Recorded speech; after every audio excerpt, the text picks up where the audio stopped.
D Devaraju Arasu ಹಿಂದುಳಿದ ವರ್ಗಗಳ metric hostel ಉದ್ಘಾಟನೆ. ಸಚಿವ ಕೆಎಚ್ ಮುನಿಯಪ್ಪ ನೂತನ 3.96 ಕೋಟಿ ಮೊತ್ತದ ಮೆಟ್ರಿಕ್ ವಿದ್ಯಾರ್ಥಿ ನಿಲಯ ಕಟ್ಟಡದ ಶಂಕುಸ್ಥಾಪನೆ.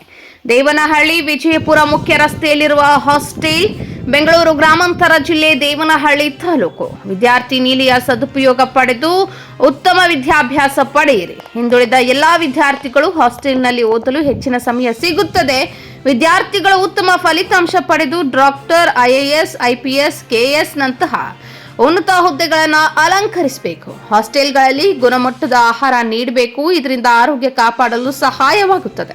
ಪ್ರತಿ ವಾರ ಹಾಸ್ಟೆಲ್ಗೆ ಭೇಟಿ ನೀಡಿ ವಿದ್ಯಾರ್ಥಿಗಳ ಕುಂದುಕೊರತೆ ಆಲಿಸಿ ಎಂದು ಅಧಿಕಾರಿಗಳಿಗೆ ಸೂಚಿಸಿದರು.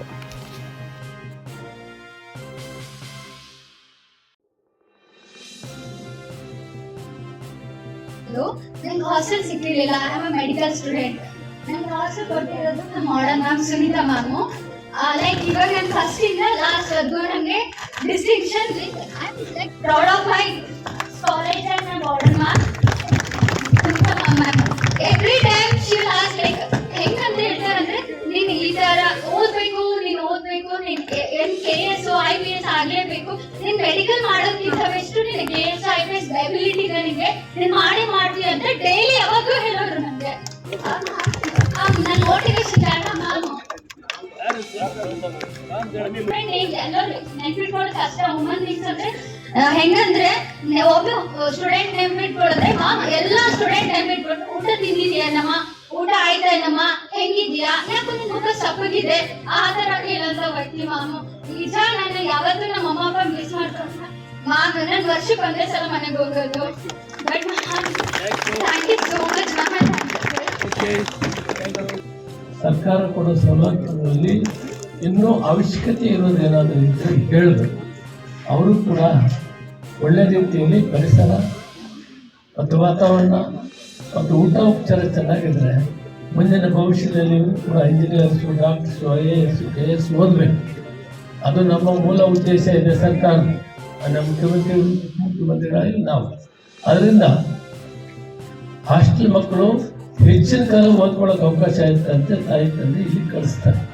ಆದ್ದರಿಂದ ಇದಕ್ಕೆ ವಿಶೇಷವಾದಂಥ ಒಂದು ಗಮನವನ್ನು ಹರಿಸಿ ಅಧಿಕಾರಿಗಳು ಮತ್ತು ವಾರ್ಡನ್ಸ್ ಒಟ್ಟಿಗೆ ವಿಶೇಷವಾಗಿ ಟೀಚರ್ಸು ಕೂಡ ಇವರು ಪೂರ್ತಿ ಪ್ರಮಾಣದಲ್ಲಿ ನಿಮ್ಮ ಜೊತೆಯಲ್ಲಿ ಇರೋದ್ರಿಂದ ಇವರನ್ನು ಆ ಡಿಸ್ಟಿಂಕ್ಷನ್ ತಗೊಂಡೋಗ್ಬೇಕು. 100 ತಗೋಬೇಕು. 100 ತಗೋಬೇಕು. ಇಷ್ಟೆಲ್ಲ ಸೌಲಭ್ಯಗಳು ಕೊಟ್ಟು ನೀವು ಚೆನ್ನಾಗಿ ಓದಬೇಕಮ್ಮ.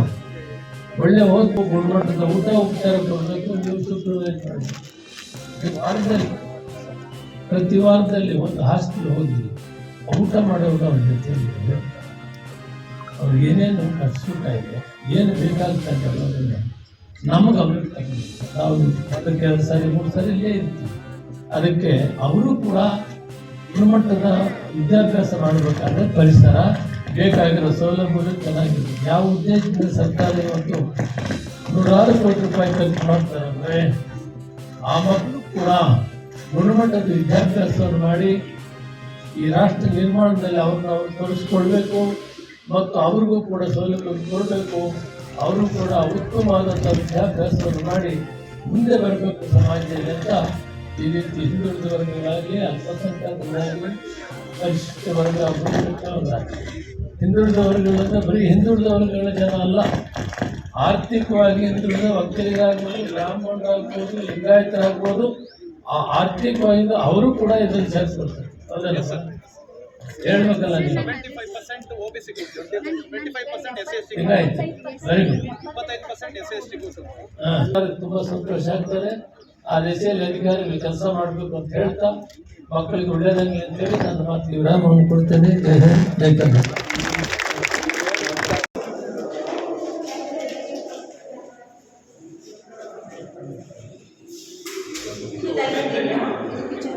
ಹುಡುಗಿ ಇಷ್ಟ